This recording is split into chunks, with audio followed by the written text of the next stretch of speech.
So, anyways, I was just saying, like, I mean, why with this, like, why can't we just be inspired that the private sector, Justin, is taking the burden off us, the taxpayers, and like sending two Yeah. awesome guys, Sir Richard Branson and Jeffrey Bezos, off to space?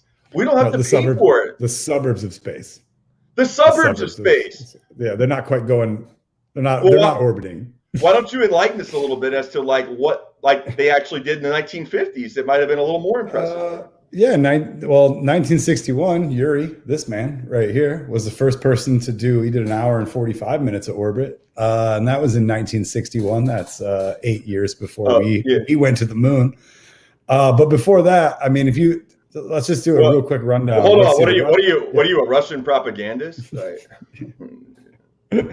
let's just do like what's the quick rundown? They were the first craft in space, the first satellite in space, the first animal in space, the first man in space, the first woman in space, the first I mean, like, I love that we were the first to the moon though. Like after like they'd pretty much get like why? Like they did all this stuff. Like they figured out what they needed to figure out. Yeah. And like we were just like arbitrarily, man, we're gonna land someone on that thing. But we did that. But Bezos today said, like you said, with Jim, we don't know how to say his last name, his dumb little, these private people are going to keep the burden off the taxpayer. Check out the little interview that they did after they landed, and Jeff literally thanks every Amazon employee and Amazon customer, and then he goes, because you guys paid for this. You guys paid for this, right? Yeah, isn't that awesome? So yeah, taking the burden off the taxpayer. Taking the burden off the taxpayer. That's what it's all about, man. It's just now I can be inspired by this. I was worried that like maybe we're going to have to pay for this, but now that I know that the taxpayer's not on the hook, we got Sir Richard Branson and Jeff paying the way. Maybe we can be inspired a little bit. But anyways, let's turn the page real quick to Major League Baseball, maybe. All right, and I want to pull up something real quick from none other than the great. Hold on, why don't you go ahead, Justin, while I get this up here about your thoughts in general? Yeah, it's been crazy, the outpouring of certain player support, the Gurriels, Aroldis Chapman. There was two different All-Stars wrote SOS Cuba on their hats at the All-Star game, trying to bring awareness. Awareness. Just bring awareness. That's bring awareness. It's like what's amazing is like protests are supposed to be like subvert, the idea that like, you're taking on power, you're challenging power, when like these protests are literally like you are currying favor with the most powerful people in the most powerful corridors of power in the most powerful empire in the world. And it's like you're out there acting like that somehow you're the one that like is being, oppressed and whatnot. Like, I mean, you're the one that's, it's not the people stuck in Venezuela under sanctions, right? It's not the people stuck in Cuba under sanctions. And this whole narrative too, this campaign to dismiss the blockade and sanctions as just quote an excuse. It's just an excuse for like the suffering of socialism. All right. I mean, they have so many excuses. I mean, there was a wave like when this first started and like the serious people, blue check mark, pundits got involved. They knew that the blockade would come up. They knew all this stuff. So they had all these responses ready. And the one that they went to the most was, can't blame this on the embargo, not the vaccines, because, medical supply companies are not barred from an embargo. And like the literally like mic drop, like that's what they thought that this moment was. But at the same time, like I replied to a couple of them with this. I mean, you don't get replies back when you go after people on Twitter, like especially that blue checkmark serious person category of people. But like, I wrote back a couple of times that like, yes, sending medical supplies to Cuba, even though there's an embargo, is perfectly legal. Just like you, serious person, blue checkmark, blowing the whistle on your employer is also legal. So what stops you from doing that? And the answer is repercussions from that. There are repercussions from that. Medical industry is not barred from sending anything to Cuba during this embargo, and it's always been that way, but yet they don't do it.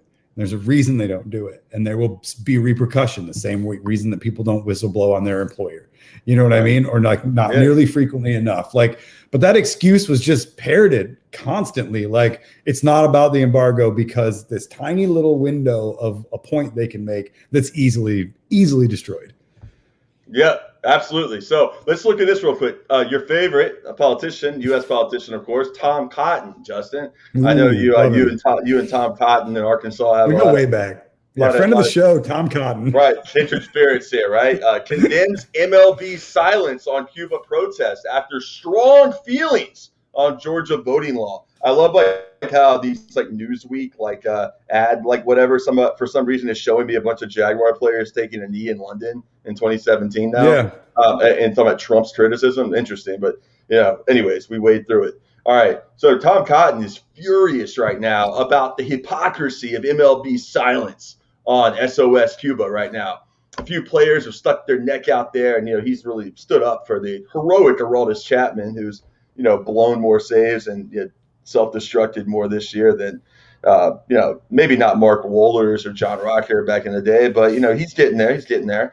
And nonetheless, Cotton tweets out, MLB had strong feelings about ballot drop boxes in Georgia, but they're silent as Cuba's murderous regime cracks down on protesters. But it's funny, Justin, I don't hear Tom Cotton being worried about the way in which the Colombian regime cracks down on protesters.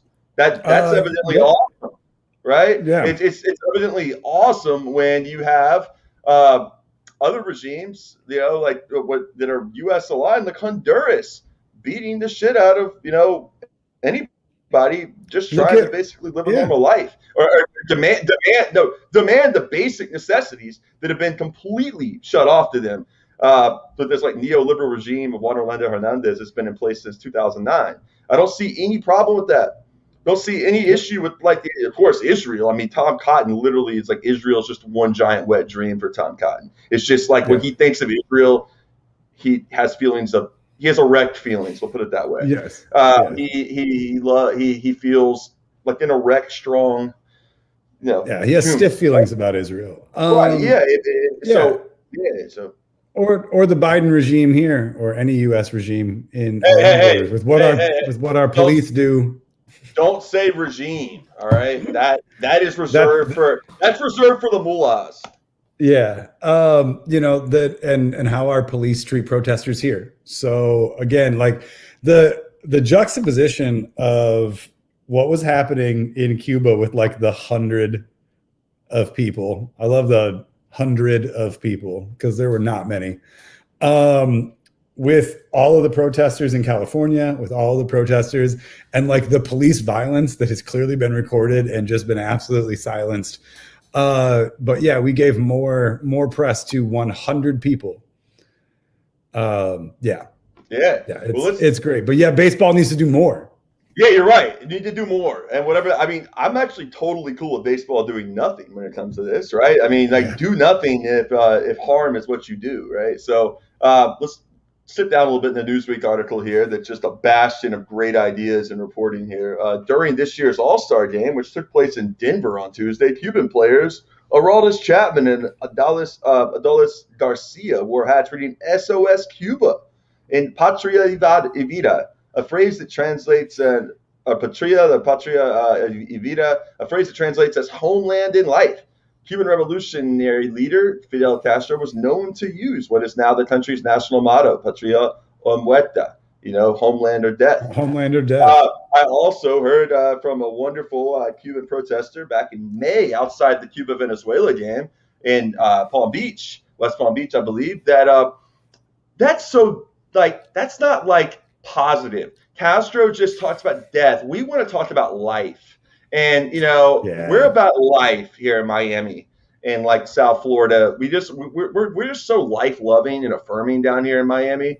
We support terrorists like Felix Rodriguez and, other people that straight up, I think literally the Frankensteins, the actual existing Frankenstein of the world might be this guy here, Justin. I'm going to give you a minute. Why don't you just riff a little bit more on? I'm going to go ahead and. Baseball or the Olympics, whatever's on your mind real quick, and I'm going to pull up something I think you'll enjoy seeing. A literal Frankenstein, fighter for the Empire. So I got something for you. Yeah, so I'm going to go to the comments really quick. Didn't Fidel almost play pro baseball in the U.S.? That's actually not quite there. I mean, even good leaders that I fully, absolutely support still have a little bit of myth mixed in there. He loved baseball. I mean, baseball is the national sport of Cuba, and by Basketball. all means, he was a hooper. yeah, but by all means, yeah, he was not at the level to come play pro ball. But you know, that my support of him still remains. Anyway, yeah, Olympics, cancel that shit. I don't know why are we still doing this. Like, why is this still a thing? Well, I mean, if you can't, you know my feelings. if you can't even have fans like at the Olympics, I mean, like what? Then listen, if you can't have fans, then how are they going to get into Olympic Village where the only place they can eat is McDonald's because that's who's paid to be inside the Olympic Village, and how are you going to make money? Not to mention, it doesn't even sound like fun. The way it's being set up, it's like all the athletes are just like literally being like held on like a. It sounds like a pretty miserable like experience, to be honest with you. I mean, the thing is that I don't think it's that much different than I think like what we're doing here is we're like drawing light on what already sucks, you know. But like we have a reason now. Like I feel like they could have done stories about like the living conditions, like, you know, what these athletes actually get versus, you know, the time, money, effort they've put into it. You know, and where does the money on the Olympics go? It's not in where these athletes stay. It's not in how these athletes are, you know, treated or what they're given. They're still given fast food inside. You know what I mean? Like it's not a paradise. But at the same time, I think this gives them, they need a story, right? So yeah. Like they're focusing on how bad it is. Or it's like when they did that same thing when they were in Russia.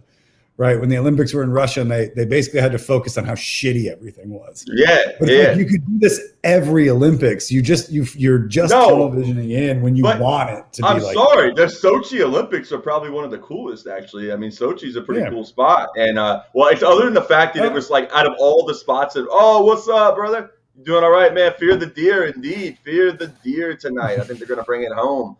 Those cardboard beds. Yeah, you saw that who was it? The gymnast from Ireland jumped just up and down on him. He's like, yup, they work, you know? Like, because the idea is like they don't want anybody having sex or having fun, right? That's like the whole idea. It's like we know what happened to Sha'Carri Richardson. I really think the International Olympic Committee, it's just their job is like bring you in there to perform athletically and then just go back to bed and shut up. All right? Yeah. Like, shut up. We have a production to put on. Like what? You want to like enjoy you're stressed out. You took a substance. Get out of here. You're banned for life. Yeah. Like you smoked the joint. You took any. I mean, what? Just get out. Like and then meanwhile they're just sitting there swimming in cash, right? So There we go. I mean, that's just kind of the way it rolls. I'm sharing on my screen if you're wondering why I have like this actual Frankenstein monster in front of you here. This guy, just to let you know, like kind of like what great people these wonderful like, you know, SOS Cuba people are, and the people that are making, and I'm not saying there's not issues, but the idea that this is the issues in Cuba are not the result of the embargo. I'm sorry. Take the embargo. If you're saying that I'm using that as an excuse, lift the blockade. I won't have that excuse anymore, and then we'll see what happens, right? Because there's so many business people. I just was talking to Danny Haifong about this like not too long ago, and he was saying how they're just disgusting, man. And this is something I don't think Max would mind. Max Blumenthal and I were texting earlier, and he said something like just literally just talking about how disgusting these fuckers are. Because around the world in all my travels, I've met no worse people than the right-wing Gusanos, except for maybe Israelis, right? He said, you know, the right-wingers we met in Korea were at least like polite and somewhat conscientious. I mean, like, they suck, right? But like they at least these guys are like they're right wingers that no love. But I'm just saying there's levels of like, you know, just dealing with people on a personal level. And these people in South Florida are, I mean, firsthand from outside the Venezuelan embassy, these are many of the same cast of characters. I mean, these people are racist to the core, homophobic to the 100%. Core. Like they're the people whose like parents and grandparents like owned plantations, were big landowners. Were henchmen in the Batista regime. Or if they weren't, they're sycophants to power, and they want to curry favor with those types. So the guy you're seeing on your screen right here, yo, what's up, Jeffrey? How you doing, man? Yeah, man. That's probably not a bad assumption, but we proved you wrong tonight. All right. So. Yeah, I got you. Yeah, of course, deer, not fucking deer. We're not saying deer or anything. DEAR. We got DER. So I got you there. But yeah, it's just like the worst people. I mean, like we call it Esqualitos, if they're like the Venezuelans. Like shout out to Maglia Ordonez though. We need to get on the show, by the way. I got to talk to my Venezuelan people. I think we might be able to make that work at some point. But I will. I was gonna say if you follow her on Twitter, Mrs. Socialista at Mrs._Socialista, she's done a really good job throughout this whole thing, basically going through the Twitter history of all of the Cuban exiles in Miami that are screaming online. And just posting all of the screenshots of the amount of times that they've just used, like the N-word, and just posting these threads. And yeah, like it is, I mean, they are the most racist, vile people. And like, these are the voices, these are the people that started the trend of the SOS Cuba. And I'm totally fine. I'm totally fine with essentializing these people. If anybody wants to come out and say some bullshit, man, if you're a right winger, I'm sorry. All right, full admission, it is complicated, and it sucks that if you're caught up in a situation where you live and things are and because of the blockade and because the conditions, material conditions of this world and living under the empire, that there are real grievances, and there's things that are that struggles that people deal with that I don't personally have to deal with. All right, full disclosure. But this is the problem though. If we're involved in a struggle and you can't understand that by doing this course of action, you either are a complete buffoon and you're just suckered in by these hashtags and these vague abstract notions of freedom and just wanting to be nice to each other and come together, or you're cynically doing this shit knowing that you can tar and feather the people that criticize you for quote not being a white person criticizing a Cuban or a Venezuelan, or you can bad faith throw these different attacks back about ask a Venezuelan or ask a Cuban or whatever, when the reality is you damn well know what you support is U.S. regime change. You literally want the United States empire to go in there and implement neoliberal shock doctrine economics on your damn country and let you all be the subcontractors of it. So no, I don't feel any damn sympathy, right? That's where I stand on this, right? So absolutely. I mean, just straight up. So where I live, Justin, I mean, it's crazy. I mean, at least where I'm from in Jacksonville, we don't get the worst of it being in North Florida. But where I live now, and up in North Jersey, it's the second largest concentration of Cuban exiles, right, in Hudson County. And there was Bob Menendez, the great Senator Bob Menendez. And by great, I mean fucking terrible, from Jersey, who's a mob boss, basically. Come ahead, sue me, Bob. Yeah, I called you a mob boss. Hiding out in the Dominican Republic, paying people off to make sure to cover up your I don't know, but your underage sexual escapades, at least. That you somehow, and what's worse is his son is now trying to run for mayor of Jersey City. I hear now there's so we got another Menendez coming. But look at this, Justin. I want to just look at this headline. ABC 7 News New York last week. Anthony Johnson. This was just literally a teleprompter script, for a news segment. You would know where they do this. Throw the prompter script up there as an article on their website. That's what this is. Cubans in New Jersey protest in support of reform back home. Love this word, reform. Citations needed. Nima Shirazi, Adam Johnson, antenna should be up here. Don't you just love the way the empire, this is just local news, New York City, but protest in support of reform. If what you happened say right that, before the what was it right before the Soviet Union fell? What was it? Reform. But reform. If the government is so evil, how can it be reform? It can't be reform.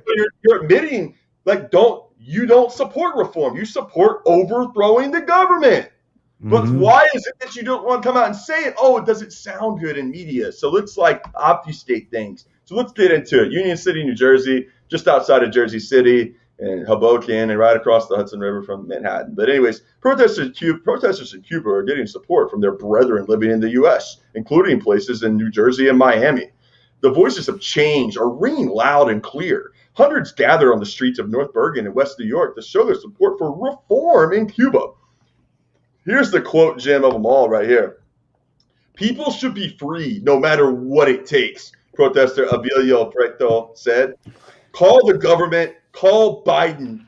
They should be on top of this no matter what. They should be on top of this no matter what.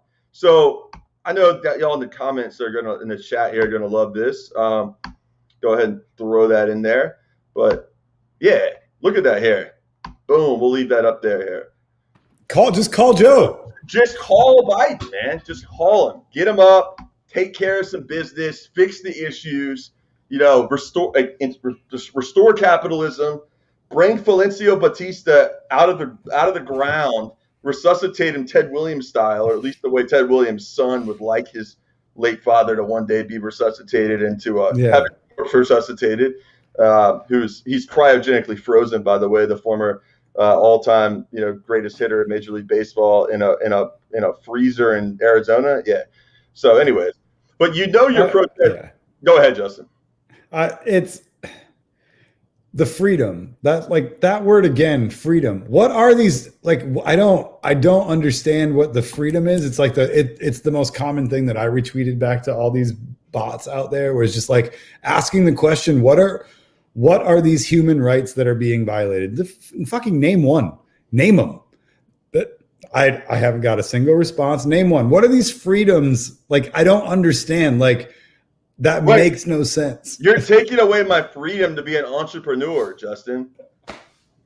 I'm taking away your freedom to exploit it. I want to go out there and run my multi-level marketing scheme. And look, I have a great program, Justin. We're all going to invest in a resort vacation, sort of pool our funds. And it's going to be in Cabo, one in Cabo. We're going to get a timeshare Cabo and then one in Cancun, right? And then we're going to get more and more people. And the more people we get, the bigger payouts we all get, right? But you got to get in right now. So Jeffrey, Neil, all y'all hop in, because this is the Redspin Sports MSM style tonight. And we are going to pile it in. We're going to pool our money together, right? And then we're going to make bank and we're going to live that good life, right? And it's like, if you are denying me the right to run my awesome trip vacation club that is going to let me zip line while I'm windsurfing, and Mike's hanging out on the beach drinking out of a pineapple while some indigenous guys back there scrubbing off barf some frat kid just threw up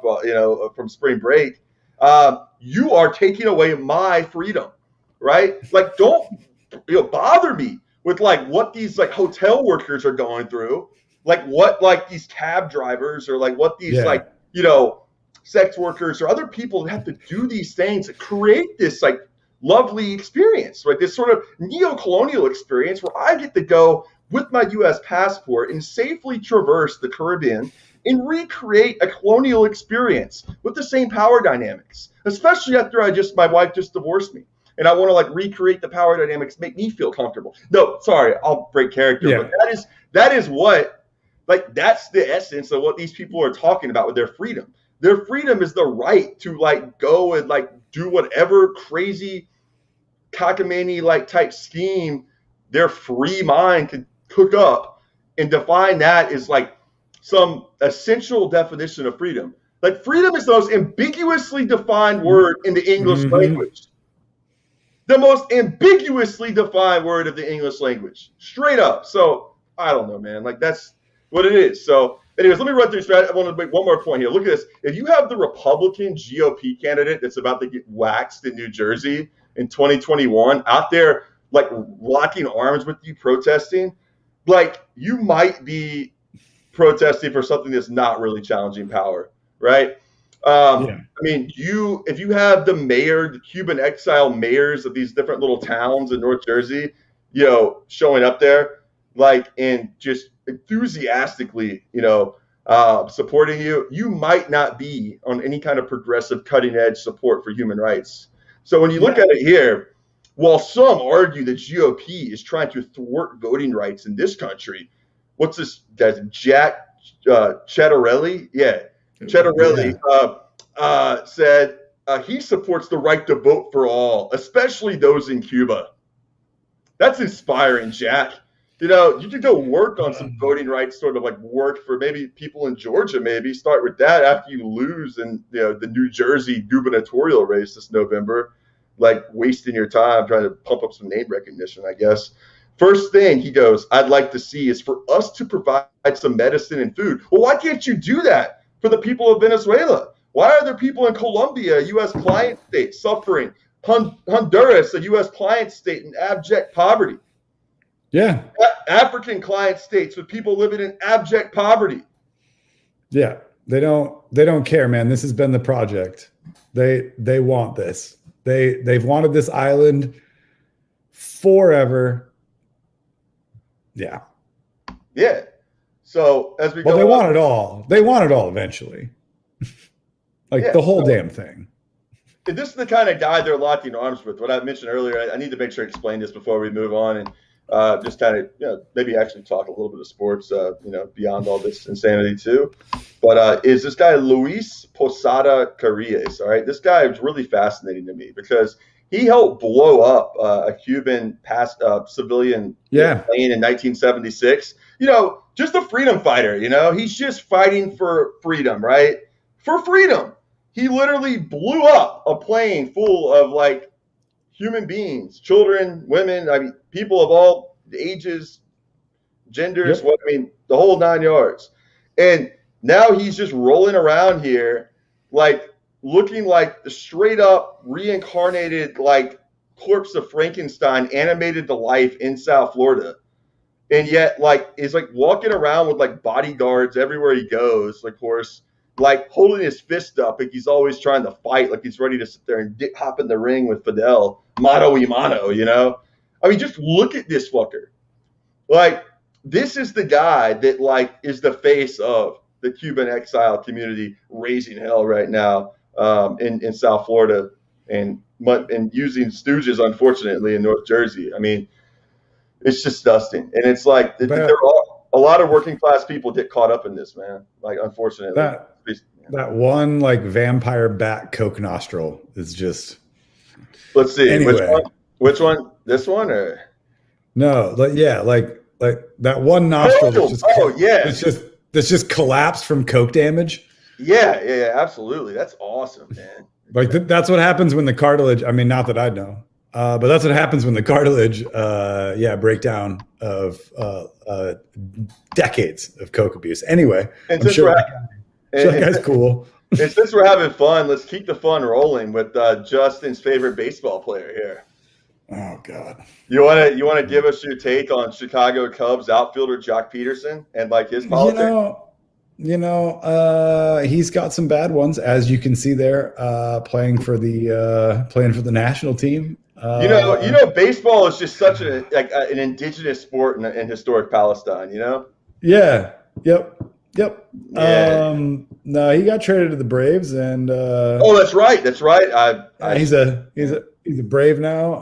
As the Cubs just fire sale their entire team, which is just beautiful to see. I still predict 5 more Cubs will be gone by the trade deadline. So there you go. Good stuff. Yeah, all their good players are going to be free agents, and all of their good players will be traded. They're below 500. Clearing the way for the Cincinnati Reds to make their run, right? Yeah. Oh, we'll see. No,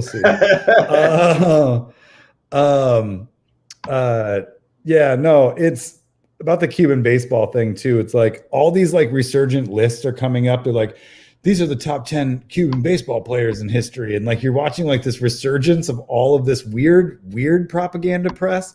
But my favorite is they're all Rafael Palmeiro is one of the best. And you're the guy who cheated? The guy who literally cheated his entire life. And then they're no, but there's other great players on this that without Jose Canseco.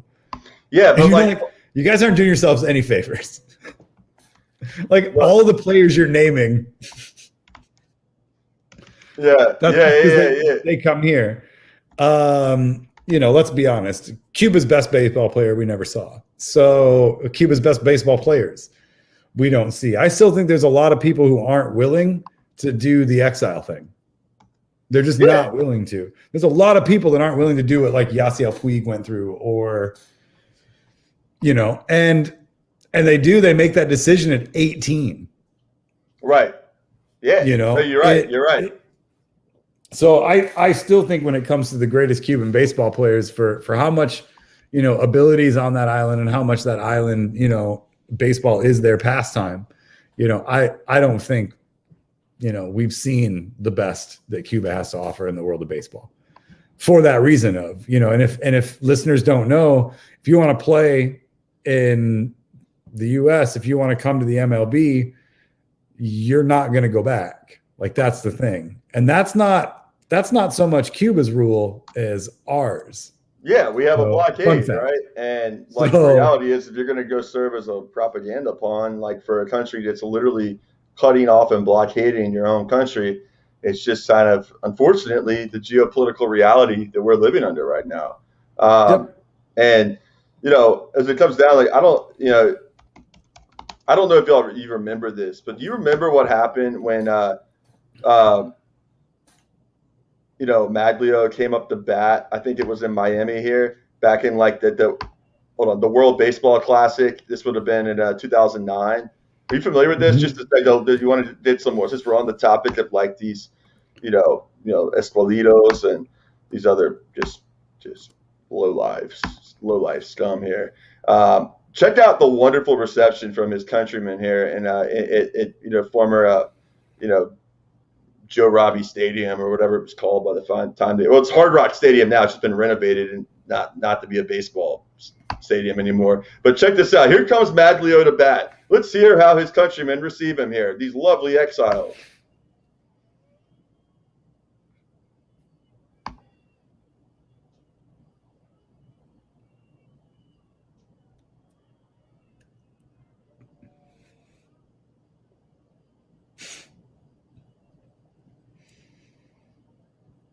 You're going to hell. Yeah.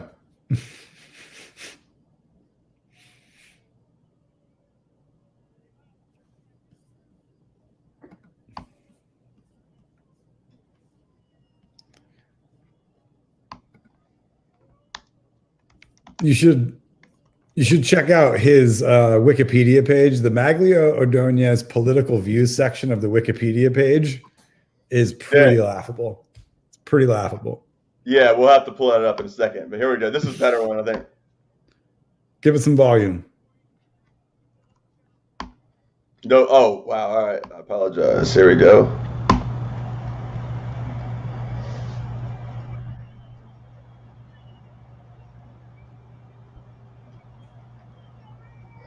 For those of you who don't know, Maglio Ordonez was the socialist mayor of the fourth largest city in Venezuela. He's a Chavista, revolutionary in Venezuela. He was also one of the greatest, one of the greatest hitters of my high school and college days in the U.S. I mean, he played for the White Sox and played for the Detroit Tigers also. I got to get my Maglio jersey hung back up in here too. His White Sox won, but that's what these lovely Esqualitos are chanting here. Go ahead, Joseph.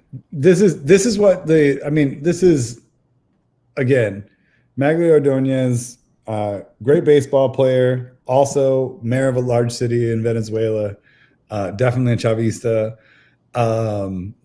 Total love for Ordonez. But this is what the Wikipedia political views section just says. Is Ordonez was a supporter of the late Venezuelan president Hugo Chavez, and in early 2009 appears in a televised political ad which assured the Venezuelan people that the best of the revolution and socialism is yet to come. He also joined Chavez on the campaign trail. That's the first sentence. There's only one more sentence. As a result, during the 2009 World Baseball Classic, Ordonez was booed by anti-Chavez Venezuelan fans during his at-bats and while he was in the field. The fuck does that have anything to do with his political... There's only two sentences, Nate. There's only two sentences, and we got to make sure that this is one of them. Boo! Yeah. Boo! It's ridiculous. Wait, It's like a soccer game. When do you ever see people just standing up like relentlessly like this at a baseball game? If it's not like Game 7 of the World Series or something. People are still having trouble hearing it.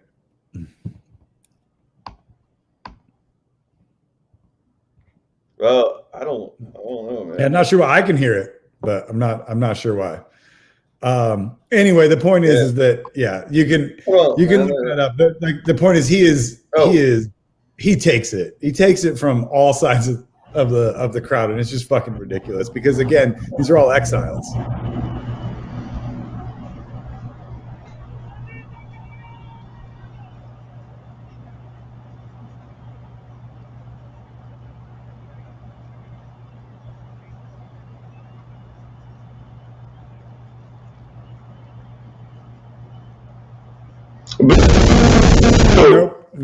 Nope. Then your mic. That's what happens when you turn that up. Then your mic goes crazy. I'm not sure.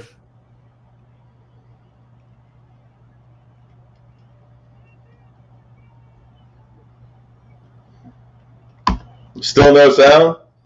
No. Man, wow. All right, hold on. Let me see something here. Was I not? Yeah, I don't know.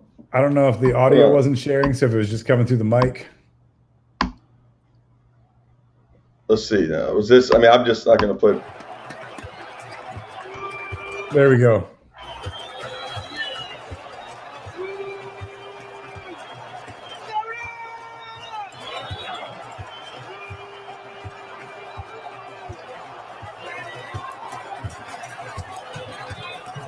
So again, Justin's pointed out like this is literally what Wikipedia thinks he's famous for. Like a bunch of like insane right-wing exiles standing up with artificial noisemakers and booing him relentlessly is what Wikipedia thinks is noteworthy about this man's life. Like it makes no sense. You wrote 2 sentences about him, and this had to be one of them. Like, yeah, man. I mean, yeah, we can talk about his like. I guarantee you, like, find a pro. Any pro, either side, I don't give a shit here in the US, but find a baseball player that's pro anybody, that's outspoken, go to their political views section of Wikipedia and make sure if it says like, oh, they were a proud supporter of Biden or Trump, and the very second sentences, and they were booed when they went here. No, like this is reserved for him. Like, because he's one of the few that came here, did what he did, and went, yeah, played in the World Series, made a lot of money, played for the White Sox, played for the Tigers, and then had the audacity to turn against the empire. Then wasn't grateful. Yeah. Justin was not grateful, right? There we go. It all comes back to the was not grateful, which totally makes everything come together. The whole right-wing nature of sports fandom, the idea that it's really tied into American nationalism, and like reaffirming their own position of American exceptionalism and the individual's experience as being a part of that, like feeling that they're going and cheering. It's not just that game, it's being part of a larger body politic in their mind. It's not really, it's an abstraction, but it's like, but it's also real in the sense that like it gives them the sensation and the feeling of like being part of this like community, right? Of people that are also all racist, that like love countries like Israel and like want to bomb the shit out of the Middle East and like, you know, and act as if like if you do not show sufficient, you know, gratefulness, right, to this country that has allowed you to come and play Major League Baseball here, in the sense that like you forever are going to just not talk about the politics, or if you do talk about him from a pro right wing, like, you know, do stuff like Aroldis Chapman just did. I mean, it's so not heroic what he did. Like, it's like you literally, there is no risk. There is no anything. It's like, if anything, he's going to make more money because of that. But, you know, he will. He will. Oh, definitely. Absolutely. I mean, it's like, it's just like, why wouldn't you? If you're just some tool who has no, like, principles at all, like, go put SOS Cuba on your hat. Like, you are not like doing anything remotely that takes courage, man. Yep. You're not going. No. You already aren't going back to Cuba. We know that. Like. Yep. So, I mean, it's just disgusting, man. So, anyways, like, wanted to move on that because we've been talking about stadium stuff, and we saw Mike and was on By Any Means Necessary last week along with Miguel Garcia of Sports as a Weapon, and they were talking stadium deals. All right, and it got me thinking, doing a little more research, and I wanted to kind of circle back to something. So I found this amazing, Justin. Raiders. This was from 2013. This was back in Oakland before they left and moved to Vegas. To close off top deck of seats, they forced Oakland to build in 90s. All right. So let me go back, just circle back here real quick and just show you what this is. Yeah. Before I read a little bit. This is just remarkable. They spent $200 million building an upper deck that a decade later, they had to tarp off to avoid blackouts. And while it also, for football, it literally blocked the view of all the hills and the beautiful sightlines of Oakland that made that stadium the great baseball park it was. It's just I've never seen a better illustration of the monstrosity of this stadium industrial complex of that the NFL and MLB to a lesser extent takes part in than this, man.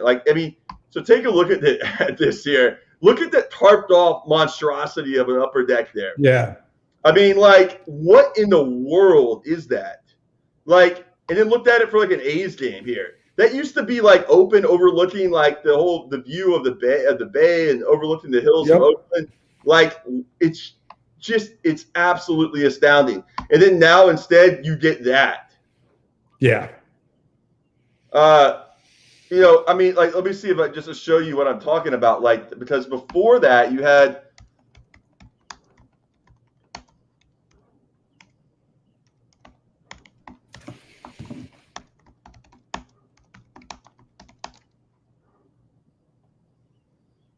Let's see here. Yeah, here we go. Perfect. Look, you get to see the hills and everything in the background there. Exactly. Look at some stuff. But instead, no, we got to build this to get the Raiders back. So they can leave 20 years later and leave us with this monstrosity. This upper deck alone cost $200 million. All right? $200 million that Oakland will never get back. All right. Yeah. The suffering working people of Oakland will never be able to benefit from the resources that represents. So to go back here to this article from 2013, and I'll just read this and let you react here. But Raiders to close off top deck of seats, they forced Oakland to build in 90s. All right. Okay. The trend. Let me see if I can zoom in here a little bit. Okay, the trend towards NFL teams wanting smaller stadiums is officially a thing. The Oakland Raiders have announced that they are going to be reducing capacity by 10,000 seats for the 2013 season, including tarping off the top deck of Mount Davis. They call it Mount Davis, the monstrosity that Al Davis forced them to build, so they moved back to Oakland from L.A. The stadium addition that was installed for the Raiders returned to Oakland in 1996. This would make the Coliseum the smallest venue in the NFL. It would maybe help the team avoid the TV blackouts that have been common in recent years. But mostly it would mean the Oakland Stadium saga's final descent into farce. Oakland spent $200 million on building Mount Davis, tried to sell PSLs, purchasing seat licenses, to pay off the cost, and found that no one wanted to buy them. And then saw the A's owners vow to leave town because the renovations for football had ironically ruined the stadium for baseball. Yep. Mostly by blocking views of the Oakland Hills, which wouldn't be much of an issue if they hadn't built that towering third deck that the Raiders now say they don't need. I'd say this is the greatest example of multi-leveled irony I've seen in a while, but it still can't top this. I don't know what is this.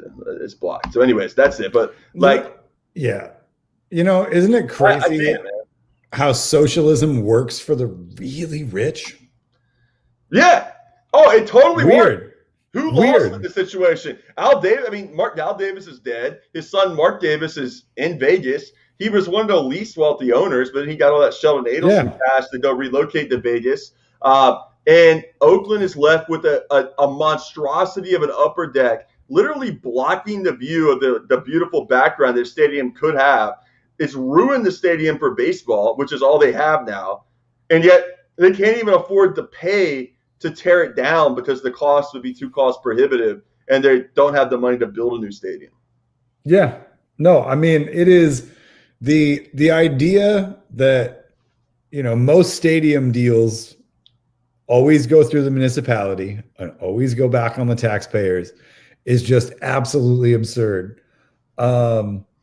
Which, and I don't even get it from like a capitalist standpoint. Let's say that you are a piece of shit capitalist like these owners. How does the Jerry Jones model not make sense? How does not owning your stadium and building it yourself, like, has that man recouped the $2 billion he spent building that thing? Yeah, he has, because he does college football, he does college basketball, because he owns it outright. Yeah. He doesn't have to license it for naming. He doesn't have to do any of these things. Like, so even from that standpoint, it's just literally like it only makes sense when it just goes, the rich capitalist doesn't even want to part with $1 for like a day. Like, no. It is all, it goes back to when it's like, who pays for things, who pays for what, right? So like, if you look at like, if you look at the capital that anyone wants to put into a country, right? Like, the companies want to put this capital in, but they don't want to like fund the war, but will fund the war. And those wars will cost trillions, and right. But the investment would cost more. Like, the point is that it's not their money, so they don't give a shit. Like, They will use your money and do whatever they want with it. Like, right. If they can take 7 from you to make 3, they'll do it. Like, they don't care. Or if you're Donald Trump, you just like literally just don't pay people. You just get a loan, don't pay them, and declare bankruptcy, right? I mean, like so it's like, that's just the way, like, and that's just a microcosm. I mean, that's like, no, Trump is uniquely evil, Justin. He's the only one doing that. Like, we got to just spend this whole episode talking about Donald Trump and how he's uniquely challenging our sweet Lord baby Jesus democracy, right? Yeah. That Aroldis Chapman is so busy helping to uphold right now, in the name of Tom Cotton, right? Just think about Tom Cotton for a minute. Tom Cotton has feelings too, Justin. Yeah, he does. He is a human being. No, actually, no, he's not. But I'm pretty sure. So yeah. Anyways, Tony La Russa has feelings. Yeah, clearly. I haven't gotten your take. Why don't you let our listeners and viewers know, as a Cardinals fan, what your feelings are about your former World Series winning, 2-time World Series winning Dipper, who's now doing great things with the Chicago White Sox this year, by the way. He is doing great things with the White Sox. Yeah, because he's a great baseball manager. Is he a good decision maker? No. But at the same time, I mean, I think all of us can look back and we can all look at like a coach, or, I mean, even if they didn't like coach or manage our team necessarily, there's like a coach or like that we respect. You know what I mean? Neil with the comment of the night. Yeah. Go ahead, keep going. So there's somebody in the world of like sports and their job and what they do that you can respect the hell out of like that.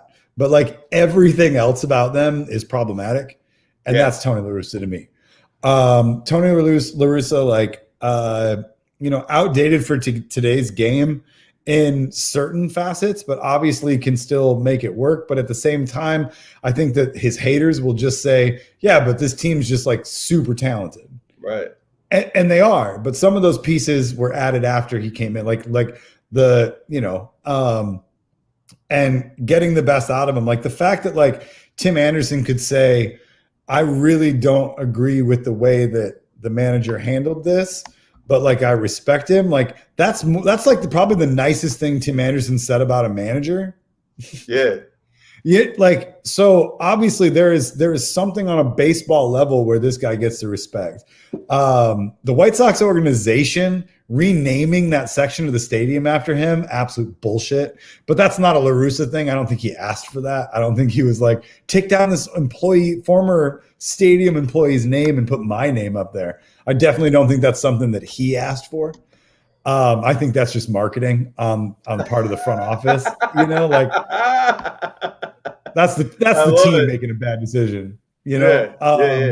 but at the same time, yeah, he doesn't make good decisions. I mean, just look at all of his DUIs. I mean, the guy doesn't make good decisions. Well, I mean, what about literally saying away from baseball? Not to mention, I mean, what about the guy was like not just a drunk or getting DUIs, but I mean, he was also like saying the stuff he said about Kaepernick and like how he's just like disgusted and he want him on his team and all that stuff, So but like at the same time, I like that sort of thing. I don't know if he was vying for like a job on Fox Sports or what. I mean, at that point, he was unemployed, right? Like he was retired when he said the Kaepernick stuff. And this team, this like very young, talented with, like not something you can say in the MLB in its current state with like multiple talented black baseball players on it. That aren't afraid to speak. Tim Anderson's not afraid to speak. I mean, think of the things that like he's not been. I wish he was a little bit more political. He's not, but I love how outspoken he is, and I love that he's not going to shut up because you ask him to shut up. So like I don't know. It's weird. Like that part of La Russa, like the amount of ethnicities he's managed, and hasn't really had any racism claims.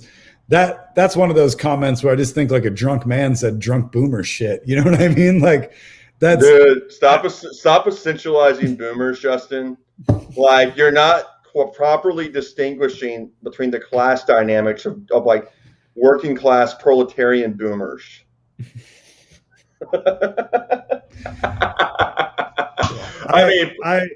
We obviously know when we're talking about like boomer shit. We're talking about petty bourgeois jackass boomers, all right? Like that's exactly what we mean, all right? Like exactly. It's someone actually said that to me though, by the way. Oh like, my God, I don't know. Yeah. I was like dating, I'm like, that's some like boomer bullshit. They're like, there's like working class boomers that like are struggling, blah blah blah. I'm like, shut the fuck up. Like just there's no need for that. Hey, you know what I mean? There's no need for that. I don't need that in here.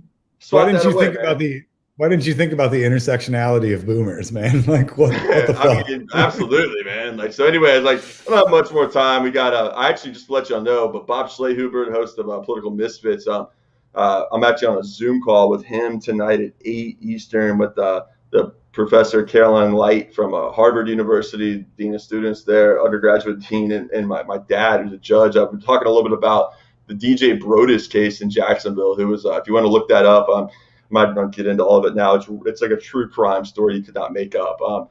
Black man who has a family, was, I think, bisexual, but like, and had a relationship with this guy who was, happened to be a connected family in Baker County, Florida, which is on the border with Georgia, west of Jacksonville. This guy was a deputy at the Baker County Sheriff's Office, but he had a thing for, wanting to be with black men. But he also, it's sort of like almost a Jekyll and Hyde, like separating of his body sort of like experience. So, I think being with DJ was some kind of like other, like a repository or something for like repressed desires he couldn't actually self-actualize or express. So, anyways, it's a tragic story because DJ was like, they were, just like texting, arguing about something. He showed up, and then instead of admitting to his friends and coming clean about like, just who he actually is, right?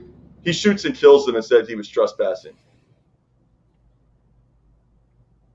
America, SOS USA, man. I mean, this kind of stuff is not like as like rare and like, just random, like, weird, like abnormalities as people might think. I mean, like these kind of like, insane instances of like violence, like are fairly common, really. It's not like almost to the point where I have to check myself for being like desensitized sometimes.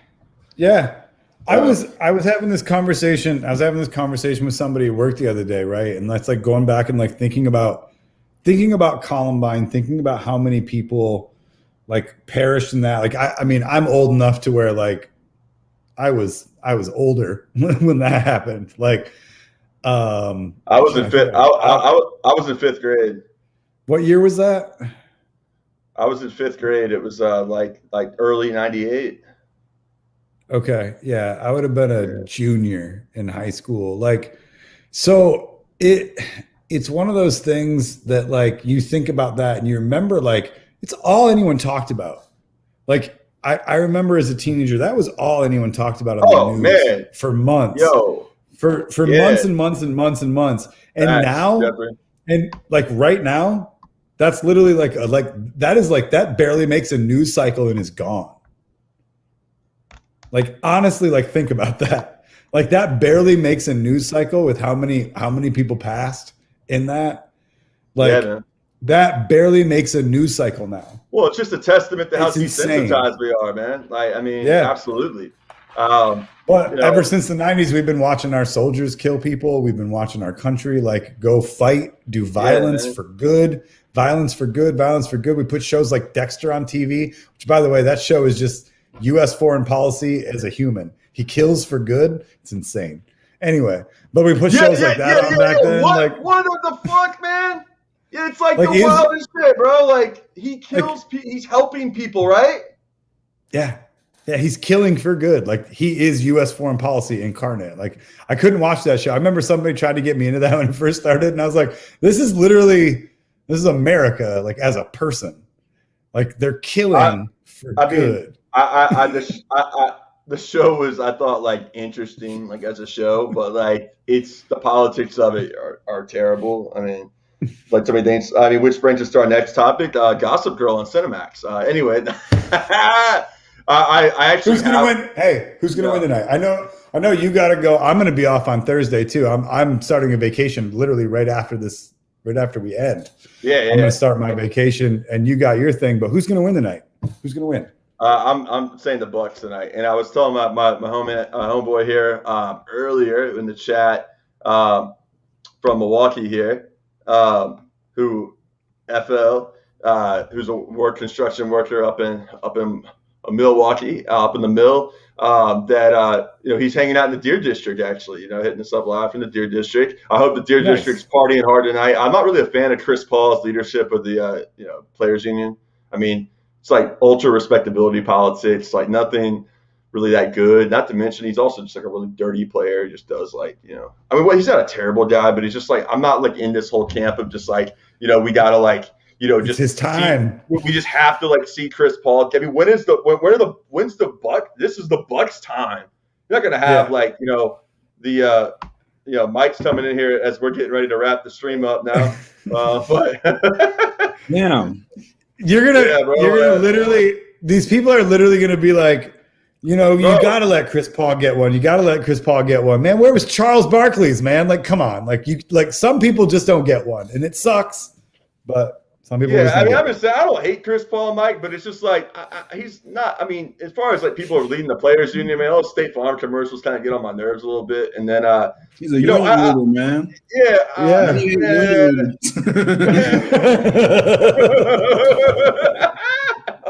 You heard it here first. Man. So we were just talking about some nice old, Cuban exile Frankenstein monsters that blew up planes and stuff, in the 70s, and then acted like they're freedom fighters, helping stand up for us. Then we watched Madleo Ordonez get booed relentlessly while he was batting, the former Chavista, Venezuelan former baseball player, MLB player, back in 2009, and how his Wikipedia page just like literally says, not to mention he was a superstar hitter for the White Sox and Tigers. Let's make the main thing that he was booed relentlessly by a bunch of Escolitos, Wikipedia. In Miami at the 2009 World Baseball Classic. Ozzie Guillen. Yeah, Ozzie Guillen's like, man, Fidel's that dude. That guy, Yeah, man. I can't believe the left. We didn't come out stronger, turning up for Ozzie Guillen, I love Ozzie. If we would have had Redspin Sports back when that happened, man, that would have been like a whole like 3 months worth of episodes, man. Just like the Ozzie Guillen show this week. Ozzie Guillen Solidarity Night. What's Ozzie Guillen Solidarity Night again, But I guess we missed the boat on that one, Anyways, Mike, you've been globetrotting around the world, Can you maybe tell us a little bit about some of the, lessons you learned or whatever? I was in 2012. I mean, it was 9 years ago, I guess. I mean, forces were much different, I guess, 9 years ago. But, it was 9 years ago? 2012, man. I was the same year, like Trayvon. Like this was I think this happened around April. Wow, this was the same time as that. That's about the maybe time that got more media. So maybe that's about the time Mike and I started hanging out, man. Oh yeah, it was about that time. Oh, we're getting the real story now. No, I've been good, man. I've been traveling a lot, also working a lot, but happy to be on. I mean, at least for the short amount of time that I'm able to be on. I mean, Florida's been insane with these right wing Cuban protests. In Jacksonville, they shut down 95 South. Nate's from Jacksonville. Yeah, man. 70, 80 Cubans like in the middle of the highway, just stopping it. Yeah, there you go. Hey, why didn't you go run them over, man? Well, and nobody hit him. Nobody hit him. You're not gonna have any immunity, from doing that. It just goes to show you the hollowness of those kind of laws, right? I mean, if I need to go, if they're threatening my freedom to run them over, why don't I get the same protection as when they're gonna go try to run over a bunch of people actually fighting for something progressive?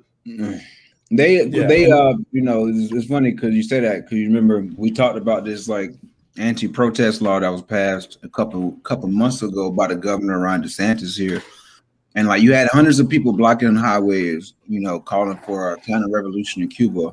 You had 3 arrests, out of all that. So last year you saw all these like Black Lives Matter demonstrations, and you saw hundreds of arrests, but folks blocking the street, you can't get anything. It's kind of crazy.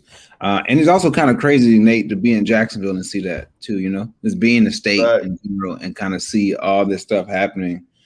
But I mean, it is what it is. They're going to start yelling on deaf ears. And I think y'all already talked about these athletes kind of doing this SOS Cuba bullshit. But Aroldis Chapman especially. I'm just saying like how like it literally requires like negative courage. It's like zero courage to do that. You're going to get paid if you come out and do that. It's like when Daryl Morley, of the former like Rockets gym, posted, like Free Hong Kong Instagram. Like he's not taking some type of moral stand. Hell no, man. Like, in fact, if anything, he screwed over a lot of people at the NBA. He like made the whole led to the Chinese people boycotting the NBA for a while. He had to do what was right. He had to do the right thing, they already said. But think about it. The dude had been totally apolitical his whole life. Like, he never tweeted a political thing his whole life. And then suddenly, out of nowhere, he gets like, out of all the fucked up shit in the world, everything is messed up. You got to get on there and say, free Hong Kong. Free Hong Kong. And he like never. From the bottom of my heart. From the bottom of my heart, man. No, yeah, he had never said anything. Anytime, besides sharing all the typical BLM, I'm guessing his role as a GM, you better, people gonna have some problems with you. But yeah, he fucking total piece of crap. Now he's what is it? The New Jersey Nets, Brooklyn Nets GM. No, right? Philadelphia 76. Philadelphia, yeah. So, he hired Doc Rivers. Great job at that. Let's see. Did y'all see Pitbull asking Bezos to get involved in Cuba? Neil asked. Yes. Yeah. Did you see Bezos went to space and then gave Van Jones $100 million? That's what's up, man. I mean, I love to see that kind of solidarity right there, man.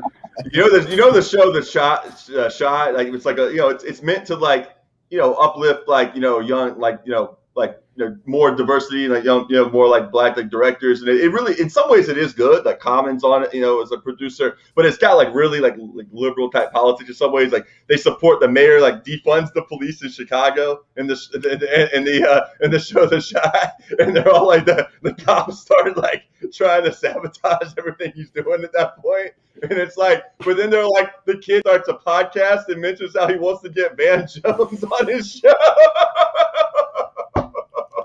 I mean, that's just ridiculous, man. I know, like you get a mayor who's defunding the police, but then you feature this young like black kid, man, who's like becoming political when they start a podcast, and who does he want to get on the show? Van Jones. I just don't get. I'm like, oh no! I just don't get what Pitbull wants Jeff Bezos to do. You know what I mean? Like he wants to build it. So he wants Jeff Bezos to build more Amazon sweatshops. Yeah. What do you mean? He's going to be a job creator. Job creator. Yeah, job. So, anyways, Mike, go ahead, Justin. I got to show Mike. Dig back into Van Jones's life, and you'll see that he's one of the only people that was ever like an open like ML. that has made this switch, and now he's getting $100 million from Bezos. It's just proof, man. Like, if you're willing to sell that shit out, Jeff Bezos will give you $100 million. Yeah, Van Jones, after the Rodney King rebellion or riots, he called himself a communist. So he started like Color of Change. He originally started. He started like the Bay Area Cop Watch. I mean, there's somebody who had more militant politics in the 90s, but like so many people who think that they could, change the system from within. He tried to do that. Now he's like relegated to doing documentaries with Meghan McCain. I mean, what the hell? Like, yeah, it's just embarrassing. He's like crying when Biden won. Oh yeah, I know, man. You got it. It's emotional, man. You got weird. It's emotional. Has he taken really shitty foreign policy stances? Because I haven't really seen that. So maybe he's solid on that. I don't know, but like it's one of those things where it's like if you're committed to this, and I think all three of us can attest to this, right? And I think all of our listeners, all the people who like enjoy the show, like can all attest to this. Like, there's no money in being, who we are, but we're who we are because we're on the right side of history. We're who we are because we fight for the things that we believe in. And in this society, you are destined then to live a certain lifestyle that in America, in a capitalist country, is below this excess level. And if you just go, you know what, I'm going to live here forever, so I'm just going to give up and make money. There's only money in this normie shit. Like, there is no money in this. But like, if you're ML and you're, say, in Cuba, are you rich? Cuba getting some. No, because the standard is different. And that doesn't mean that like you don't have everything you need. You have absolutely everything you need. The only reason you'd be rich is if you're greedy and you're hoarding resources. And like, go ahead.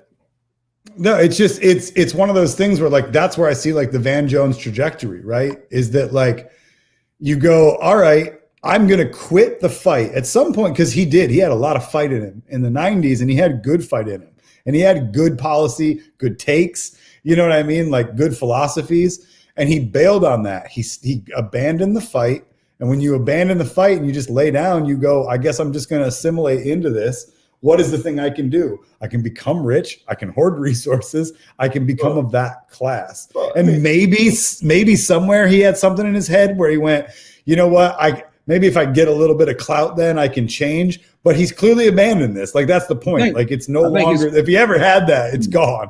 Well, his calculation, I've known like some movement folks he's tried to mentor and stuff like that. Like, his calculation was exactly what you just said. Mainly the last one, that, if I mainstream myself, I could, get more money to fund organizations like like you have this thinking that an individual's behavior is going to dictate the change of behavior. But the only issue is, people tend to do actions by themselves. So he wasn't working with anybody when he decided to do this plan in which he was going to become a CNN commentator and be the voice on there.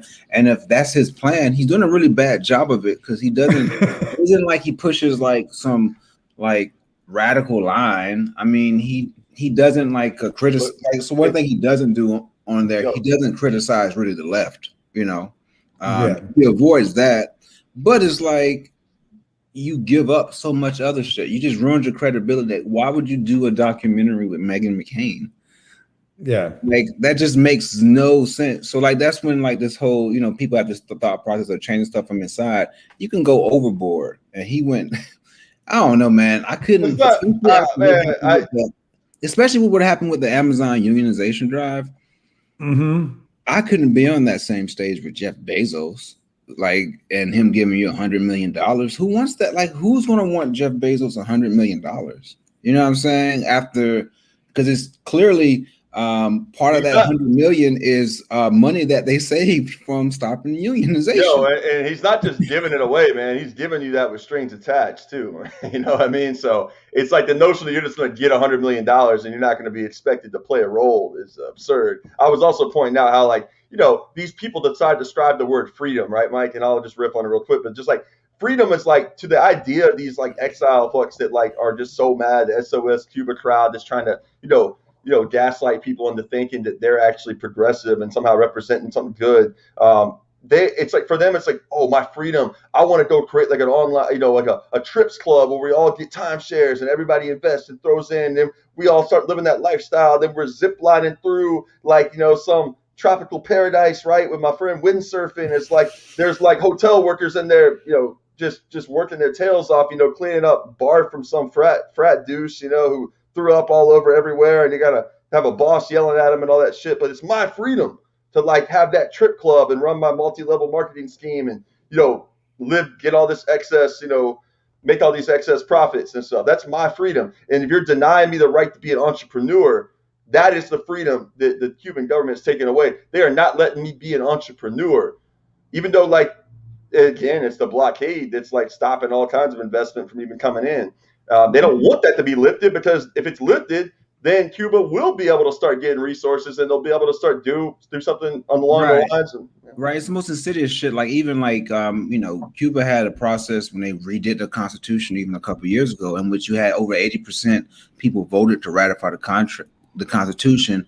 Hundreds of thousands to millions of people participated in the drafting of the Constitution. I mean, shit, like have we ever gotten asked about the U.S. Constitution if it needs any changes? It was absolutely. So you have more mass participation in politics in Cuba, more education. And the other thing is, part of that Constitution, they allowed like kind of these like small entrepreneur stuff, as a concession to those who are trying to do that. But it's like, there's so much misinformation, especially being in Florida. Like, like we've gone to, at Florida State University. I mean, we've gone to school with a lot of folks who support regime change in Cuba, who are, exile community. And like, you see these memes, like there was this meme, and I don't know if y'all remember it. It's like, the embargo is not the issue. They're like, Cubans can't, sell their house. Cubans can't, sell grain. Like it's basically like Cuba can't do capitalism, therefore the embargo doesn't matter. But it's like, if the embargo didn't work, why are they doing it? And it's almost like this exile community. I mean, you got some of the community, for example, that are just brainwashed. So sadly, they're like that aren't rich. Like there's different camps within it. Like there's the hard right line. There's the hardliners, like the Rubios, like the Bay of Pig survivors, who literally are in favor of the country being bombed into oblivion and restarting. Right. Yeah. Like that's essentially what they want. They want military strikes, all that shit. You didn't have this kind of more liberal, but still anti, communist faction of the exile community that's like this whole Obama route. Like, oh, the way to get freedom and democracy in Cuba is to do more trade with them, Right. So you have that model, but then it's like, either way, the embargo harms us all. So the biggest thing in general, I mean, the Trump era sanctions in regards to like putting out so much BS propaganda to discourage tourism there. And also the sanctions in which like remittances, if you're sending money back to your family. Yeah, you can't do that. That had a material impact on people's lives. And folks that like that doesn't have an impact. And it's just, this party that is democratic and has 85% of the country voting in elections. These people have no answers to that. And the only answers is to say the same old talking points. And, they're not winning, you know what I'm saying? And they know they're losing. Yeah. And I think it kind of shows, I don't know, it's kind of a different period, I gotta point something out. So I don't even know though, where I live now, like North Jersey, like Hudson County especially, is like the second largest home of Cuban exiles in the U.S. So like, ABC 7 New York has been covering this, and they had this protest last week, and I wanted to show you this little video real quick here, man, and from Union City, New Jersey, just to let you know how not courageous these protests are. Look at the politicians that actually show up to this, and just let your mind be blown here. I love this too. We talked about this earlier, Mike, in support of reform back home. Reform, right? Just reform. All right, so here we go. Check this out. Support from their homeland brethren living in the U.S., places like Union City, New Jersey, and Miami. Had President Trump allowed the Obama doctrine to continue with Americans doing business with Cuba, would there now be shortages of... This is the New York City local news, by the way. So this got protests a lot of people. Food Obama and medicine, King. especially at a time when the coronavirus is winning on the island nation. From Union City, here's New Jersey reporter Anthony Johnson. The voices of change are ringing loud and clear. Hundreds gathered on the streets of North Bergen and West New York to show their support for reform in Cuba. Cuba should be free, no matter what it takes. Call the government, call U.S. Biden. They should be on top of this, no matter what. Call U.S. Biden. While some argue the GOP is Call U.S. Biden. You heard the guy? Call U.S. Biden. And then, look at this. They got all these mayors of these little hamlets in North Jersey showing up to march with them, and the New Jersey Republican gubernatorial candidate talking about like how much he cares for people being oppressed and how we got to like get food and medicine to people. Like people in Honduras need that badly too. In Colombia, these U.S. client states. Anyways, if you back it up, like Jeffrey said, you'll find a Blue Lives Matter flag is there. Like why? Oh, that was a big thing. Food and medicine, especially at a time when the coronavirus is winning on the island. What? The voices of change are ringing loud. Oh, straight back in the middle. Where? Oh, back in the first shot. There's one back there. Oh yeah, you're right. I got you, man. Yeah, it's there we go. Nice. Anyway, let's finish this out. Yeah. Streets of North Bergen and West New York to show their support for reform. This is where I work a couple miles from here. Cuba should be free, no matter what it takes. Call the government, call U.S. Biden. They should be on top of this, no matter what. The Republican gubernatorial candidate in New Jersey joined the protest. While some argue the GOP is trying to thwart voting rights in this country, he supports the right to vote for all, especially those in Cuba. What would you like to see happen in Cuba? First thing I'd like to see is for us to provide some medicine and food. When people are crying out for the most basic of human rights, America always runs to the rescue. It's time to do that. The border is 90 miles from our shores. The protest. America always runs to the rescue. We should help them with supplies and food. Supplies and food. Like what could possibly be keeping them?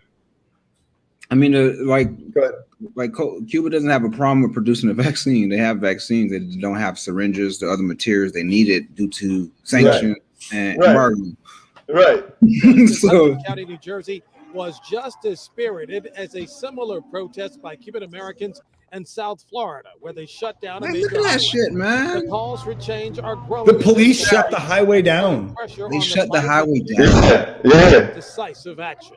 This shows the united force that we have with our Cuban brothers every day on the island. The repression in Cuba is escalating on the island nation.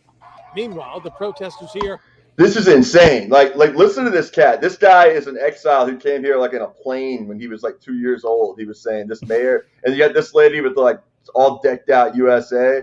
Like, I mean, are all these people here? Like, so I'm looking at. There's definitely some of these working class people that get like just social pressure. I think like you live in one of these communities. It's very anti-Castro, anti-Cuba revolution. But it's like that's sort of the nature. Like even. I guess the people that have been, exiled even that aren't like rich even still have this like fantasy, I guess, that like, they can go back and, that America's still good. You see that this like, certain immigrants that adopt that like idea that we're going to be the good immigrants and that somehow that's going to like protect from things and be the empire. I don't know. But Nate, you got to click on the link I put in there. Check that link out. All right. That we have with our Cuban brothers and sisters that are suffering every day on the island. The repression in Cuba is escalating on the island nation. Meanwhile, the protesters here vow to keep up the momentum in their efforts to see a free and democratic Cuba. From the streets of Havana to the streets of West New York, New Jersey, the protests continue to grow in support of Cuban liberation. Whoa, they're not even playing like liberation. Like, what else does that mean other than straight up we support regime change, right? That's what that means. I mean, liberation for who, Liberation. Yeah, man. Liberation. I mean, I don't know, Mike. Well, what's on your radar in the sports world while I pull this up? I mean, just in general, I mean, I don't know. I'm just trying to get over this Cuba shit. Yeah, I hear you, man. All right, anyways, let's go. So there's a video, Proud Boys leader saying that he's opposed to U.S. military intervention. So oddly enough, he's to the right of the Florida. He's to the left of the Florida Democratic Party. When it comes to Cuba, but I don't know. I think you would have a lot of fun with his interview in here. And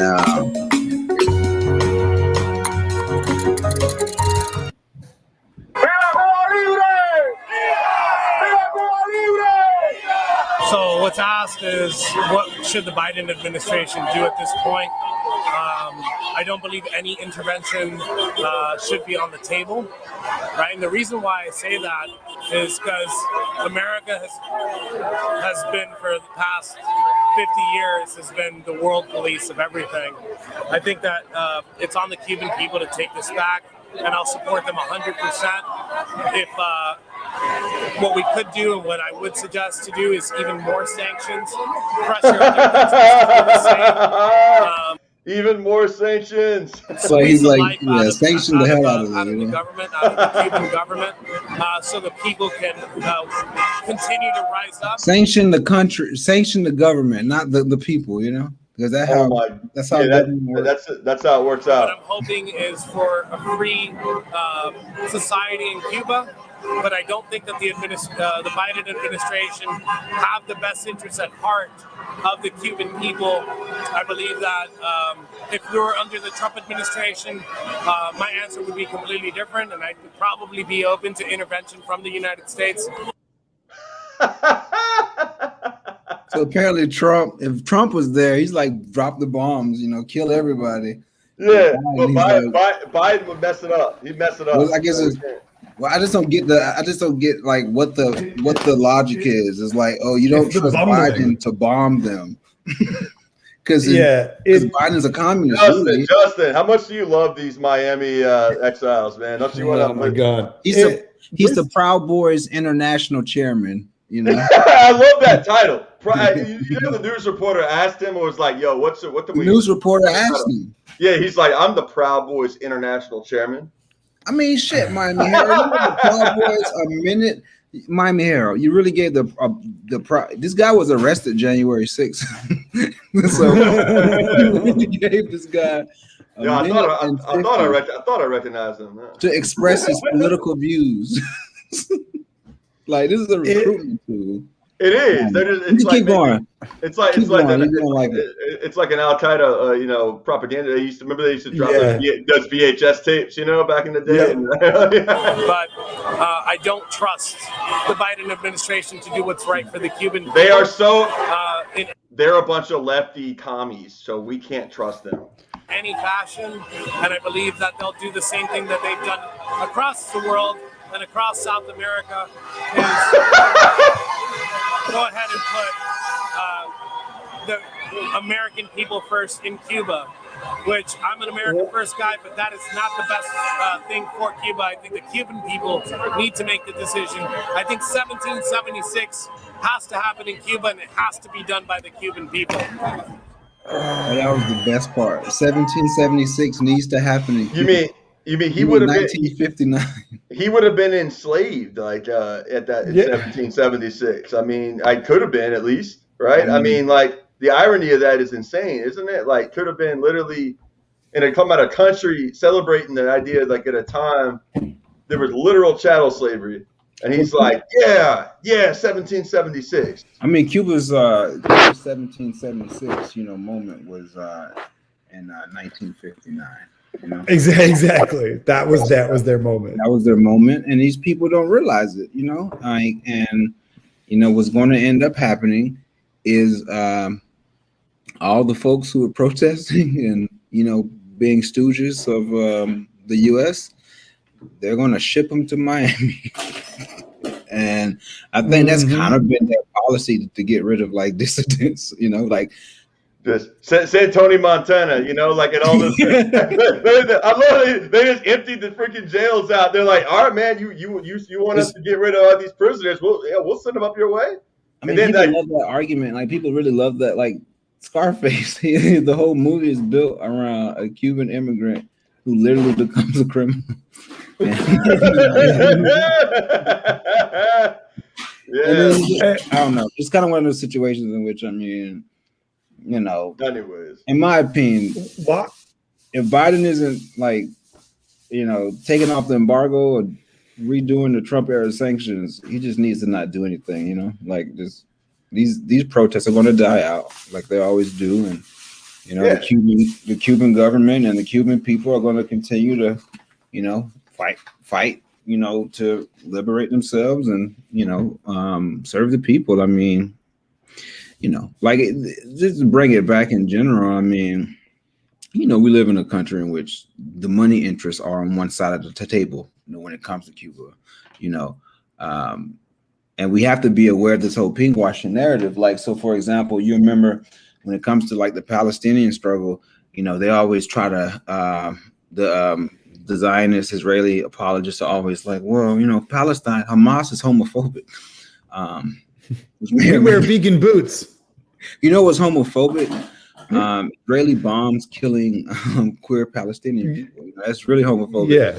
But then think about it, this whole narrative in Cuba. Like, they don't have anything, so they're pointing out, oh, think about the Afro-Cubans, or think about the marginalized communities in Cuba. But how are the Afro-Cubans under Batista? They're in a much better position to struggle against discrimination. That every country, even the socialist countries have still the issues that come from, like Cuba just had the revolution in '59. That was 62 years ago. How long were they under the thumb of Spanish colonization, and then U.S. and imperialism, and these social customs and the discrimination and these negative social relationships, like racism, like Afro prejudice. You're telling me in 16 years you expect a society to flip that? No, that doesn't happen anywhere. However, they're in a position to flip that because the government is literally educating people on that. When I went to Cuba, the Airbnb I stayed in was owned by a Havana professor, and he was telling me, like, let's say, for example, in Cuba, when it comes to the universities, most of the universities are white Cubans who go there. It's not because Black Cubans or Afro-Cubans can't get in. It's because in, let's say, the Afro-Cuban community, the customs is still around, when you're 16, go get a job. Like with most poor people, their parents can't conceive of college. They tell you to go work. And that's still a custom that's involved. And that's something that the Cuban government is in a position to educate. Cuba is so democratic. He gave me a story in which there was a local neighborhood council, and there was an old guy who was pretty much a patriarch. He had won that race 1 or 2 times, right? He had kept winning that local neighborhood election race. So what happened was there was this young progressive guy who was doing great ideas. His wife was really involved with the campaign. The older Cuban women, looked at him as his wife running him, and still voted for the old guy.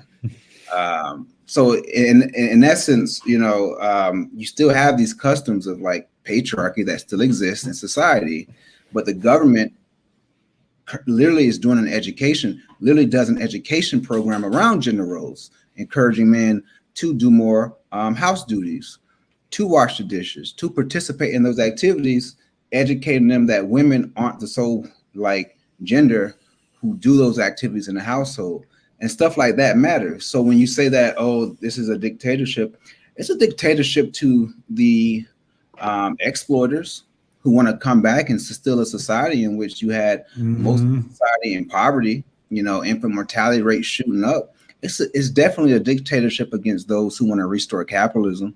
It's definitely a dictatorship. That bullshit. We live in the United States. It's a dictatorship against anyone who wants to, fucking raise the minimum wage to $15. That's nothing. But capital is against that. We live in a country in which we live under dictatorship every day. but it's ran by one class that has the dictatorship. In Cuba, it's the opposite. You know, the working people are exercising a dictatorship over the former exploiters and their sympathizers. And, you know, it's our job and as folks in the U.S. to support their struggle and understand, you know, that we have to fight for our own here as well. So I don't know. I think I bring up those stories and stuff to kind of show that Cuba is still very democratic and still has to deal with customs from the old way. You know, Catholicism is still a dominant religion there, and bringing it, and with that comes this social, relations and stuff like that. So Cuba still struggles to deal with that, but the only difference is the governor is a progressive force in fighting against that. Wait, but Mike, they're allowed to go to church? Yes, they're allowed. It's not a godless atheist.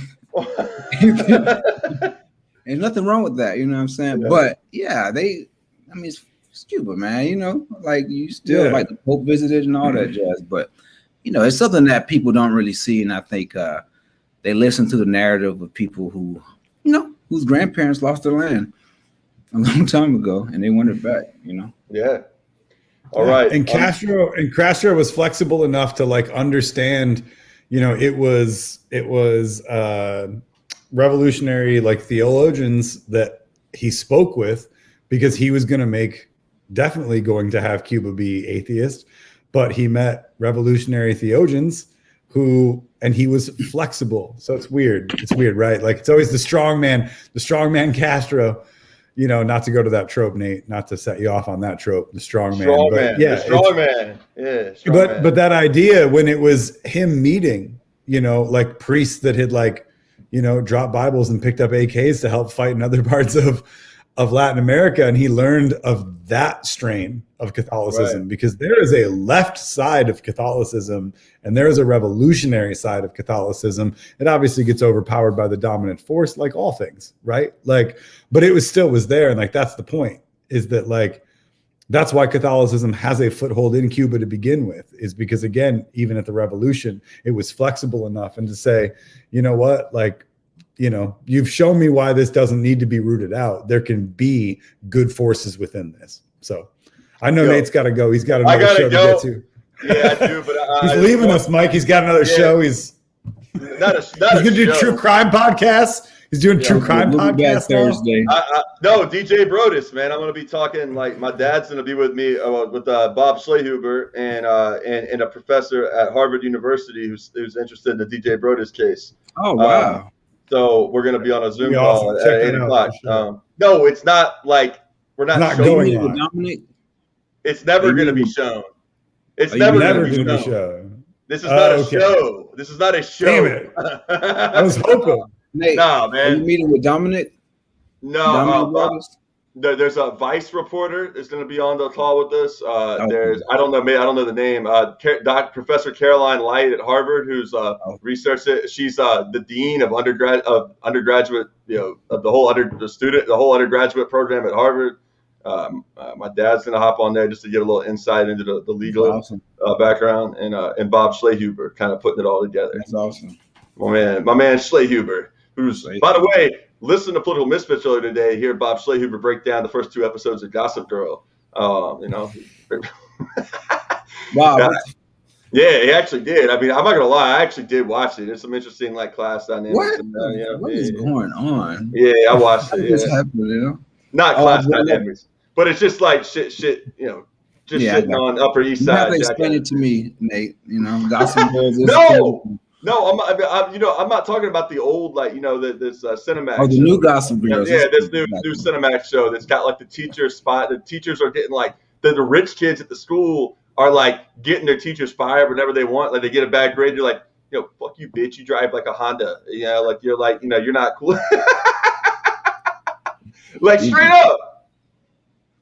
And yeah, so then the teachers getting together, they're like, yo, we're gonna like push back, right? We're gonna like push back on this, and we're gonna start an Instagram account and start like balancing the power stuff. But then they get real creepy with it. They start like following the kids around stuff. But at the same time, these kids are like awful. So it's like a perfect like illustration of like just the kind of where our society is right now. That's the kind of stuff that gets made, right?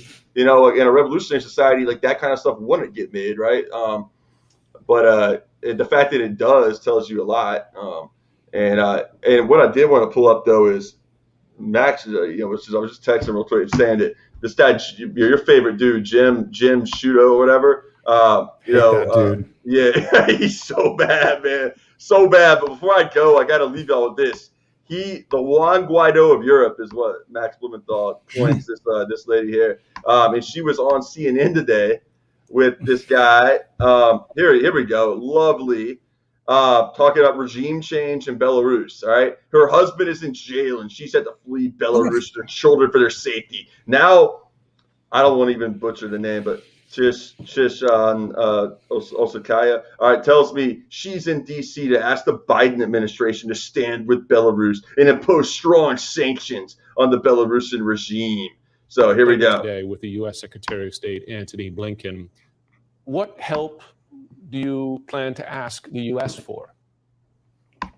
No, the U.S. is the oldest democracy in the world, and the USA is promoting the struggle between autocracy and democracy in the world. It's so bad. Belarus in the front line. She's like rolled out of a U.S. State Department regime change lab, let's just that's what they do. Like Juan Guaido, whoever this is, like unbelievable. Like, listen to this. Right? This struggle. I think that the USA has a moral obligation to do with us.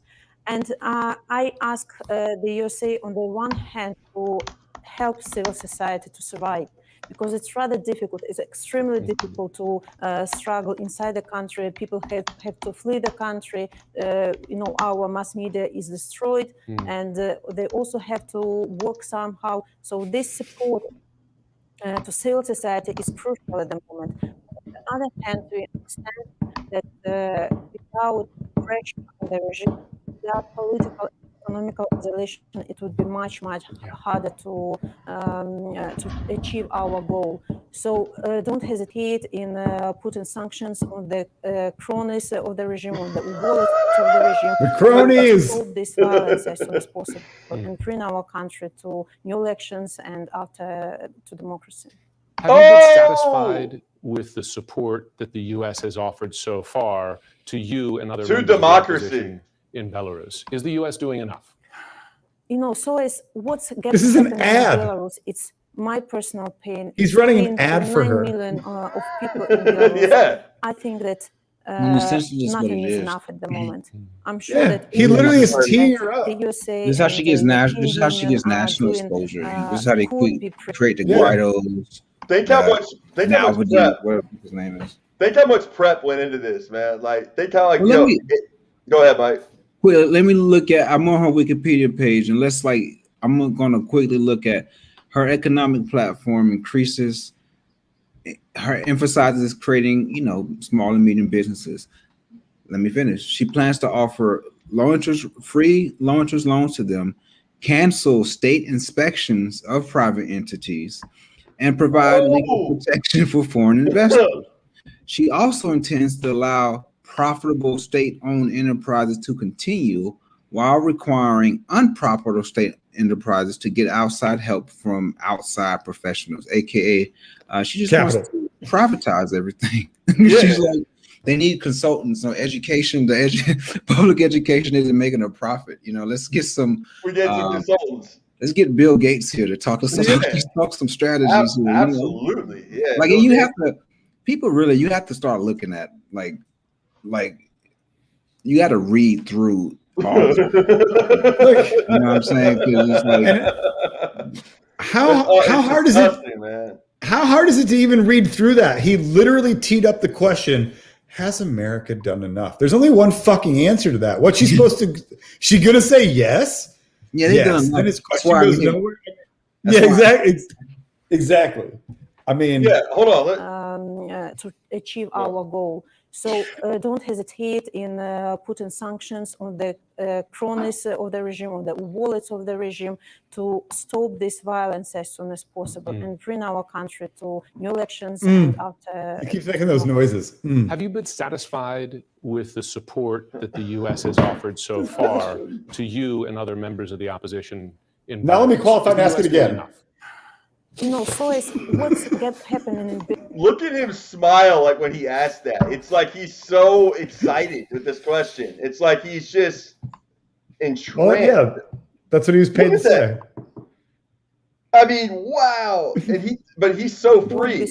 He thinks he's a free reporter, right? Stronger. Yeah. Because people in Belarus are suffering, and they understand. Did she say strong man? Prolonging this adequate answer from the stand that because that the USA and the European Union are doing could be braver, could be faster, could be stronger.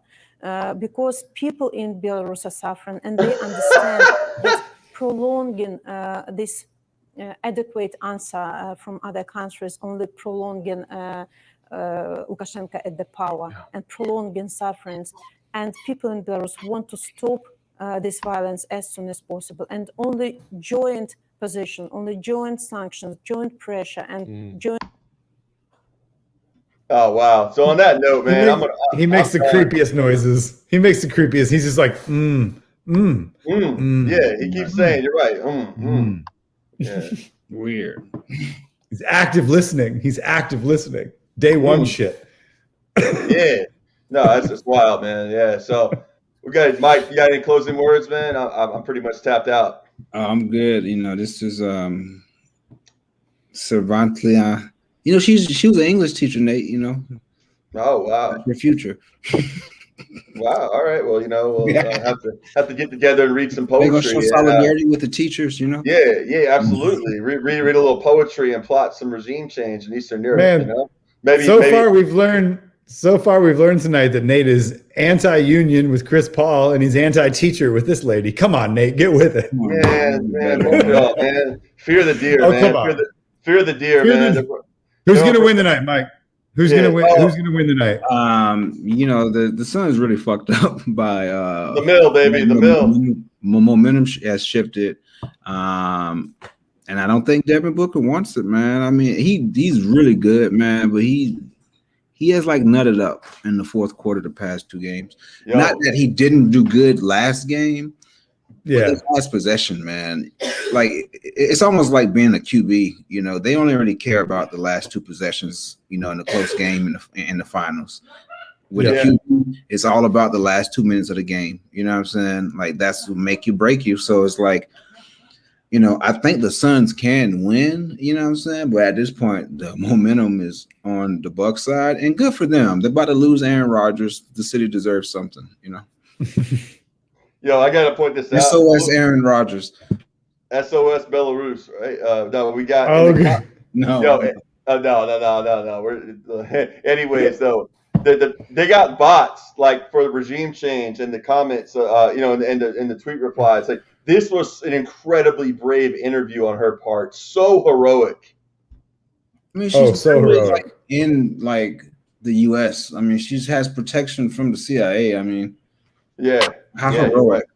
Yeah. Look at this one. Belarusins of Washington, D.C. She is our undisputed leader. For your reference, at the voting station in D.C. where Belarusian authorities did not falsify the results because of the exit polls. They are banned in Belarus. She received over 95% of the votes. Yeah, I'm sure about that. Yeah. All right. The capital of the Belarusian resistance resides in DC, as long as East Turkestan, the Uyghur, the Uyghur movement resides in Langley, Virginia. Exactly. They're literally in Virginia.